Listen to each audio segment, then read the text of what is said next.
ఇంకొకసారి ఎవరైనా మన మతం గురించి కానీ మన రామాయణం గురించి కానీ ఎవడన్నా అన్నాడంటే వాడి చంప పగిలేట్టుగా మీకు తెలియకపోతే తెలుసుకోండి.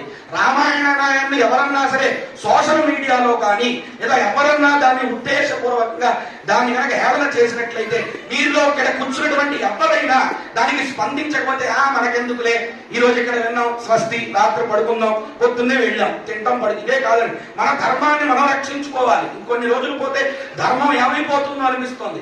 మన ధర్మాన్ని మనం రక్షించుకోకపోతే ఎవరు రక్షిస్తారండి చెప్పండి? మనందరం హిందువులం, ధర్మగంగ బిందువులం. మనందరం రక్షించాలి. ఎవరైనా ఒక్క మాట అంటే చిన్నినామొచ్చకు శ్రీరామ రక్ష, ఇది కాదండి. ధర్మం గురించి చెప్పాలి. ఒకవేళ నీ మీద అవతల యుద్ధం కోసం చెయ్యి. యుద్ధం చేయలేవా నువ్వు? నీ భార్యతో ఇంట్లో యుద్ధం చేయవా? నీ పిల్లలతో యుద్ధం చేయవా నువ్వు? వాడొస్తే వాడితో యుద్ధం చేయలేవా నువ్వు? కాబట్టి రామాయణం గురించి ఎవరేమన్నా సరే ఈ విషయాన్ని చెప్పండి. రాముడు అందుకని శాప ఫలితం రీత్యా, కర్మ ఫలితం రీత్యా ఆవిడ తీసుకెళ్లి అడవుల్లో వదలడం జరిగింది. దీనికి 4-5 కథలు ఉన్నాయి. ఇప్పుడు మనకి సమయం లేదు కాబట్టి ఒకటే చెప్పా. ఎవరికైనా కావాలంటే, ఎవరికైనా సందేహాలు ఉంటే ఇక్కడే ఆంజనేయ స్వామి గుడిలోనే ఉంటాను, నన్ను అడగండి. మీకు విస్తారంగా వివరంగా అందరికీ కూడా చెప్తాను.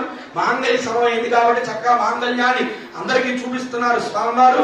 అందరూ కూడా ఒక్కసారి రాజా రామచంద్ర భగవానుకి, రాజా రామచంద్ర భగవాను